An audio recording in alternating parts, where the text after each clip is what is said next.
Não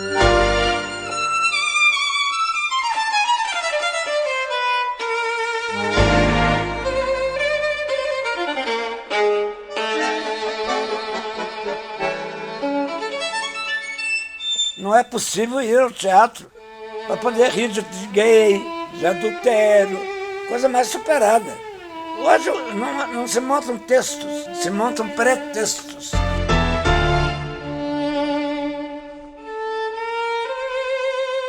O Ronaldo era um vírus do cosmopolitismo em Belo Horizonte.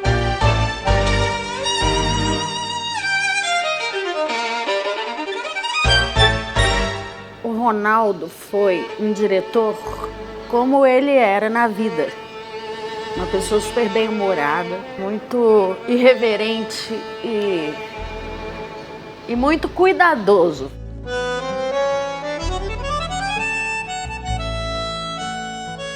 Ronaldo, jornalista brilhante.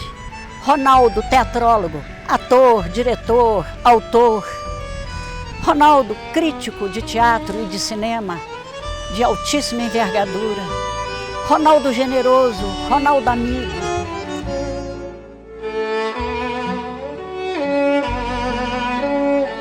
Essa vivência e essa exigência que ele fazia a todo momento da liberdade aqui e agora.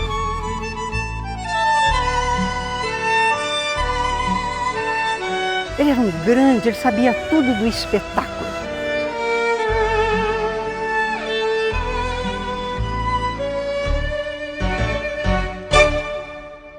Mais do que as peças que o Ronaldo dirigiu e das peças que ele atuou, né, as peças que ele fez como ator, além do trabalho artístico do Ronaldo, eu acho que o Ronaldo era mais do que isso, assim.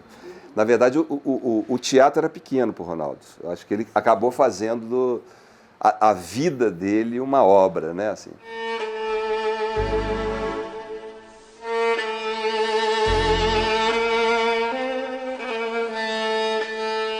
O Ronaldo criou um personagem que era ele mesmo. Ele conseguia fazer da vida, dos lugares que ele passava, ele conseguia fazer de tudo um cenário para ele, né? E um cenário que ele colocava do jeito que ele quisesse. Então o Ronaldo era capaz de chegar no botequim mais fuleiro e pedir a cachaça mais fuleira, num copo mais vagabundo, e pegar como se fosse uma taça de cristal. Com certeza. E tomar como se fosse tomando um drink, champanhe maravilhoso. champanhe maravilhoso. E isso era incrível nele, né? E tinha uma coisa assim, né, de não se levar a sério. As pessoas que se levam muito a sério são muito chatas. O Ronaldo tinha essa irreverência até com ele mesmo. Posso falar o poema? Pode, então agora já está pegando ele? Sem o copo, senão vão falar que eu estou pior que a rampa boca. Como diretor, ele ficava em off da cena, mas ele era o próprio ator. Ele era o próprio ator. E ele dirigia a pessoa com muita vontade, por exemplo. Eu lembro dele dirigindo Palmira, ele falava, Palmira, eu quero assim, ele ia lá e fazia. Entendeu? Eu estou em casa sozinho. Aqui no momento, você não está aqui, nem você, nem ninguém. Você está sozinho? Eu estou na minha casa solitário, Preparando para ir para o teatro? saindo para ir para a rua. Com esse traje, né? Vamos lá. Ô, meu amor, Vamos lá, vamos voltar, vamos começar de novo a cena, vem cá. eu já fiz um ensaio, não fiz? Agora é o original. Agora eu gostaria que fosse para valer. Caso você dê errado, você me fala. Volta a fazer. Eu acho que sempre foi um diretor de teatro cinematográfico. Cinematográfico. Né? É verdade. Eu sempre julguei o Ronaldo assim. Ele conseguiu fazer essa história na vida dele, que é pegar todos aqueles filmes fincados nos olhos dele e passar essas cenas para o teatro. Que eu acredito que o Ronaldo rompe, assim, ele moderniza todo o teatro, principalmente mineiro. Eu acho que ele dá uma rompida incrível com aquele teatro que nós tínhamos normalmente em Belo Horizonte, para um teatro novo, um teatro cinema. Por exemplo, Calígula parecia um filme cinemascope, né? Já o Beijo no Asfalto parecia um filme em preto e branco, né? Que lembrava um pouco os italianos no cinema, né? Os diretores italianos e tal. Então sempre tinha uma referência cinema, teatro. depois de diretores como Gerald Thomas, etc., a gente vê mais cena do que conteúdo de texto, de teatro. Mas o Ronaldo conseguia pegar o conteúdo da peça, o texto, principalmente a história, porque é o que mais... E ele era fiel às palavras do autor. E prezava o texto, mas fazia o que ele queria com a cena. O texto do Arquiteto e o Imperador da Síria foi adaptado pelo Ronaldo. E ele falava o tempo inteiro assim, nós estamos falando, Fernando Arrabal, para ele a palavra tinha um peso imenso no teatro. E ele era um grande declamador também, né?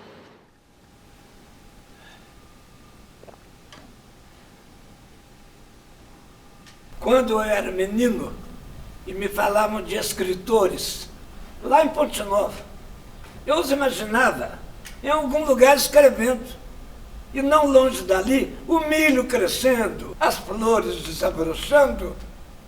Quando eu era menino, eu cotejava escritores e campos, por entender que se correspondessem e de onde tudo brotasse. Hoje eu penso em mim de um modo, e nos campos de outro.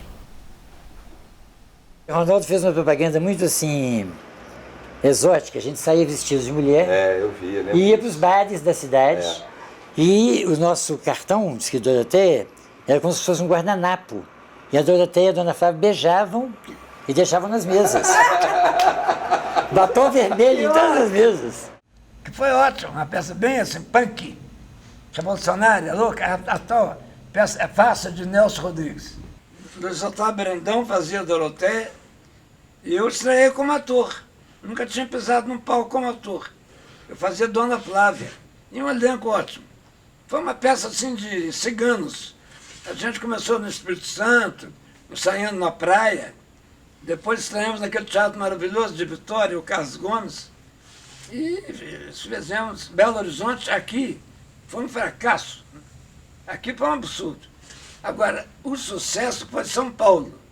Foi no Piccolo Teatro de São Paulo, lá em Santa Cecília. E era meia-noite, porque nós não tínhamos horário, os teatros estavam todos lotados.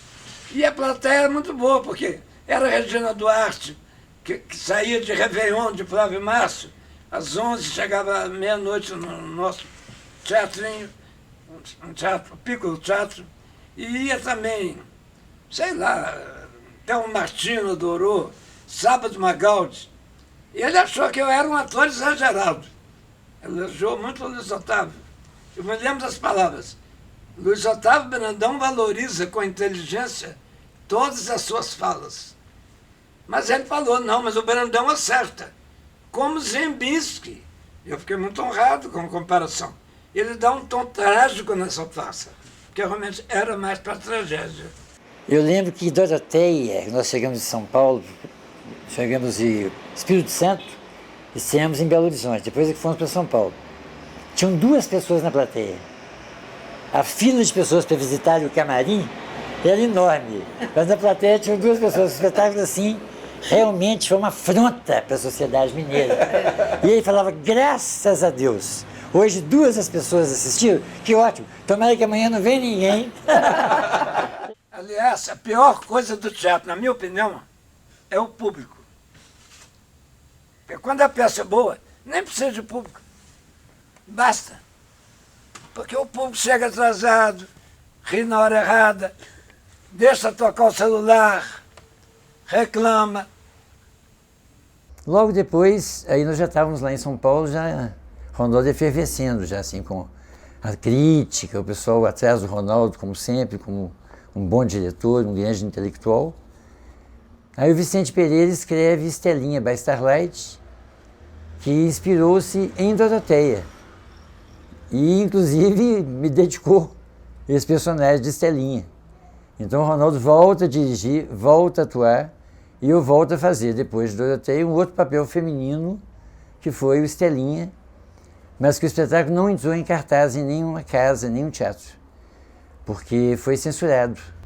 Tipo um vaudeville, assim, uma machadinha. Era uma piada, uma comédia, mas ao mesmo tempo uma tragicomédia, vamos chamar melhor assim. O censor assistiu o espetáculo, em 5 minutos ele já estava dormindo na plateia, e acabou não assistindo nada e censurou a peça. Então o Ronaldo fez um reboliço em cima disso, com a imprensa, etc. E esse censor foi até demitido na época, porque realmente o espetáculo não emplacou para ir para o teatro. Então nós começamos a fazer as sessões particulares. Então tinha uma festa, a gente apresentava a Estelinha. E nessa oportunidade a gente morava na Pampulha, numa chácara. Então nós fizemos várias sessões de Estelinha nessa chácara. E várias pessoas, os amigos do Ronaldo de Rio, São Paulo, vinham para assistir a Estelinha by Starlight, que foi em 76. Estelinha by Starlight, que é uma peça feita no porão, e já aí você mostrava uma outra faceta guerrilheira de Ronaldo, que é um intelectual, assim, artista, mas guerrilheiro de uma causa gay, assim, na cidade, assim, underground. Naquele momento, num momento muito repressivo, em que o foco era praticamente a luta contra a ditadura, os textos e as músicas de protesto, mas existia um outro segmento que era mais existenciante. Era esse, eu acho que era o segmento do Ronaldo, porque além de eles estarem afrontando aqueles tempos sombrios, eles criavam um espaço de vida, um espaço próprio. Isso era impressionante. Estelinha by Starlight tinha isso. Eles moravam no porão da casa em que eles encenavam a peça. Para ali a gente fazia um laboratório e poder vivenciar no dia a dia. A gente acordava a personagem, almoçava a personagem e ensaiava à noite o personagem. Outra coisa linda do Ronaldo, que ele inovou muito, por exemplo, Calígula, ele foi o primeiro diretor que eu vi botar um travesti para fazer a mulher de um senador. Mailu fez a mulher de um senador na cena da Bacanal. Era muito. E ele botou uma coisa linda, ele projetou um filme do Elton John, que estava aparecendo. Quase ninguém sabia quem era Elton John. O Elton John tocando um piano lindo na cena da Bacanal para ser o som daquela cena. Calígula, com o jovem escultural José Maier. Foi um sucesso. Foi um frisson. Maglenar e um grande elenco, não posso citar todos, com uma peça belíssima, que não era sobre um imperador tarado. Calígula é uma peça de Albert Camus, uma peça existencialista, é uma peça sobre a solidão. É sobre o homem e a solidão.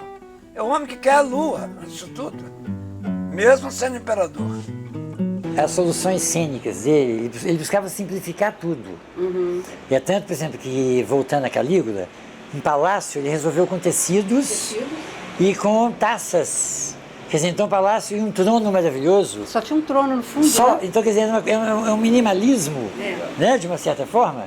Então ele usava poucos objetos de cena, né? No Beijo no Asfalto, por exemplo, tinha uma mesa seca, um telefone na parede, certas coisas marcantes. Então ele solucionava muita parte estética. Então quando o ator estava em cena, ele já sabia exatamente onde é que estava o momento de fechar uma luz, de abrir. Por exemplo, fechava uma luz com o telefone chamando na casa de Selminha, exatamente no auge do conflito dele ter beijado um homem, e está aquele conflito na vida dele, do Arandir, né? Porque ele apenas atendeu um pedido de alguém. O primeiro ensaio do Beijo no Asfalto, ele chegou com a trilha. Quando ele colocou a trilha, ele falou assim, a peça é uma vela acesa que apaga e fica fumaça.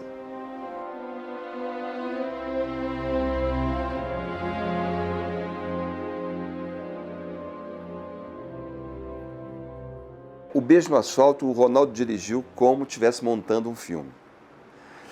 Todos os toques que o Ronaldo dava para os atores, os que impulsionavam mais, tinha uma relação com essa montagem que tinha na cabeça dele. Então, no Beijo no Asfalto, a trilha sonora para o Ronaldo era muito importante. Porque acompanhava a angústia, o momento do... Então ele colocava a trilha antes, antes de fazer a cena, ele mostrava a trilha e dizia assim, é isso. A trilha te dava o impulso, né? E que eu acho que ele resolvia muito as cenas, os toques de interpretação, com essa motivação. E o Beijo, eu me lembro muito disso. O Ronaldo, a trilha sonora estava sempre com ele. E ele colocava antes, via a cena rolando, ele se emocionava às vezes com a cena e tal. E quando ele queria te dar um toque, ele colocava a trilha.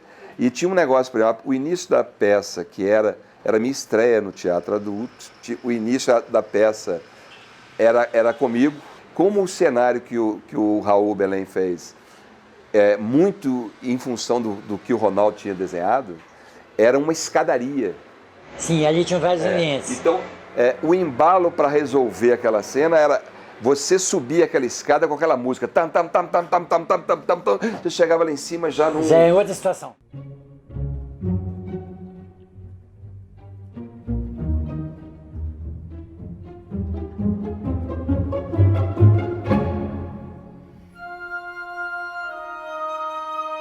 Que o Nelson veio para a estreia. Inclusive o Nelson foi um problema para vir para a estreia, porque ele não vinha de avião, não vinha de trem. Então não tinha como trazer Nelson. Carro. Aí carro, mas assim, acho que é 20 quilômetros por... Demorou assim um dia para Nelson chegar em Belo Horizonte. Tinha uma enfermeira junto. Aí uma enfermeira que acompanhava. E eu lembro que outra preocupação do Ronaldo é que o teatro da imprensa oficial tinha aquela escadaria. Então, para ele receber o Nelson, ele tinha que estar na portaria lá embaixo, para ir despistando os degraus, para o Nelson sentir muita escadaria para chegar até a plateia. Aquela generosidade, eu acho que uma das características marcantes do Ronaldo é a generosidade intelectual.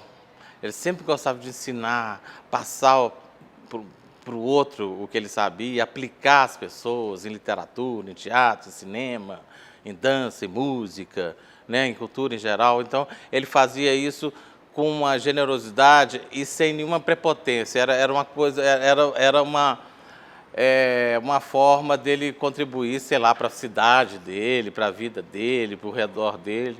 Foi um mestre, né, para mim e para toda uma geração, né, que foi aquele cara que quebrou o provincianismo, introduziu o cosmopolitismo.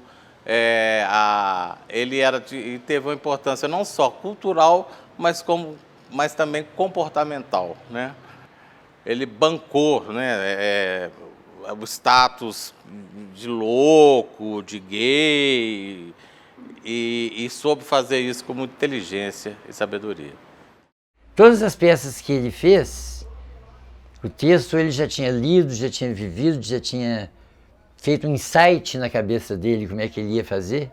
Então, na hora que ele ia fazer aquela cena, aquela produção, ele já sabia bem o que estava ali escrito, quem estava ali para atuar o texto, os atores, e exatamente a determinação das marcas. Agora, ele dava muita liberdade ao ator, mas só tem que ele não fazia muito laboratório, assim.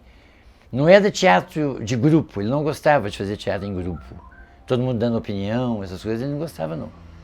Ele ouvia os atores, captava muita coisa, evidentemente com uma boa ideia, ele não deixava passar batido, né? Mas ele já sabia o que queria. O Ronaldo tinha uma mania, que eu acho que tem a ver com você também isso, é que ele montava, fazia colagens de coisas, então cortava coisas e montava e fazia umas colagens, te montava um negócio que ele te mostrava, seu personagem é isso. E eu me lembro que no Beijo no Asfalto, ele chegou um dia com uma figura que eu acho até que deve ter no programa da peça. Era um circo... É a capa do programa da peça. A capa do programa? Com um homem chorando. Ele chegou um dia com essa foto. Exatamente. E falou assim, a peça é isso. Exatamente. O Ronaldo te trazia uma coisa assim, você ia encontrar uma solução, você não ia enfrentar um problema. Então, ir ensaiar com o Ronaldo era uma festa, era um prazer. Essa era a forma dele dirigir. É verdade. Ele fazia com que a gente fizesse o melhor naquele momento, com os limites dos atores naquele momento. Tudo era um evento. O Ronaldo era um evento. Por exemplo, ele falou assim, eu não sou diretor de ator, eu sou diretor de espetáculo. De cena. Mas assim, não importa, não importava, porque ele tinha um jeito tão criativo. Por exemplo, ele disse para o Mayra assim, Baal é um poeta que vive sob a lua e mais nada.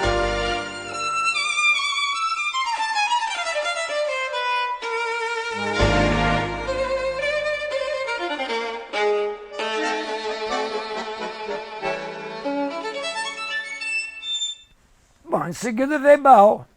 Uma coisa diferente, pícara, colorida. Zé Maia de novo. E a Vera Fajado ao seu lado. E outros atores, alguns também que já partiram. Foi um grande sucesso, com um cenário inesquecível de Raul Belém Machado, o maior cenógrafo mineiro, acho que de todos os tempos. A direção do Ronaldo para nós atores em Baal, ela nasceu muito do funcionamento do cenário. O cenário, uma mesa que a gente tinha, uma cama que a gente armava, os atores armavam, jogavam lençol. E as orientações para mim, como atriz, era sempre com uma frase generalizada. Generalizada, que eu quero dizer, não fosse genial, mas assim, você entra sob a luz azul, jaluzi e com boa cor-de-rosa, entendeu? E loura. Eu me lembro quando eu assisti, eu fiquei tão extasiado com a história assim, porque na época eu fazia universidade, a gente estava muito envolvido com discussões políticas e tal, e o Brecht, ele era muito uma referência de luta política. Com certeza. E o Ronaldo fez do Baal, ele explorou do Baal o foco da poesia.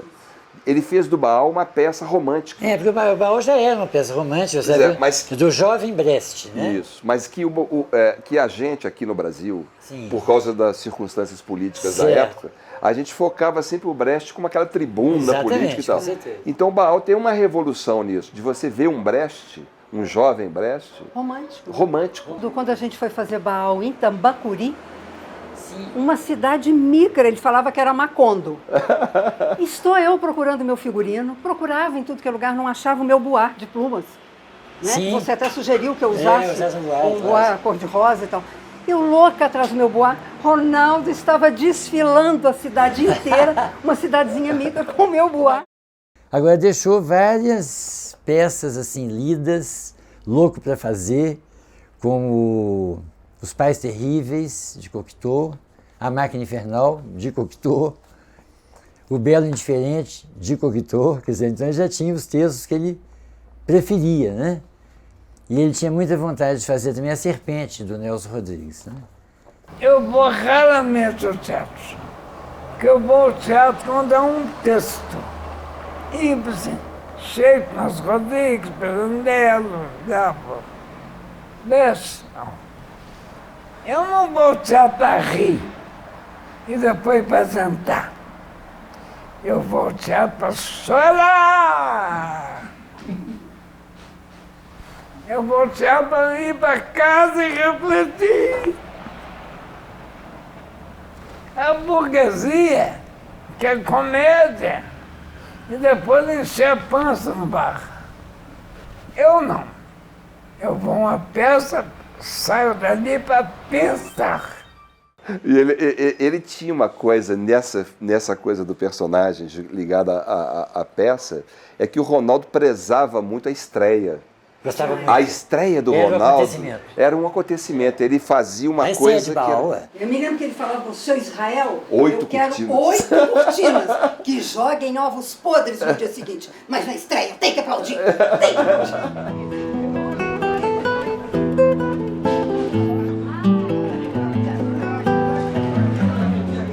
São muitos encontros pessoais e íntimos, né, na nossa vida. E, inclusive, peças que eu nem participei, não tive nenhum trabalho como assessor nem nada, a gente lia juntos inicialmente. E ele me perguntava, Luiz Otávio, e esse texto, o que você acha? Vamos fazer? Devo fazer? Né? A gente tinha essa confiança.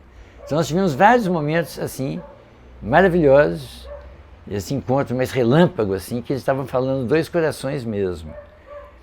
E também no momento que ele estava em São Paulo, cheio de coisa, trabalhando na Veja, eu era como se fosse um assistente dele.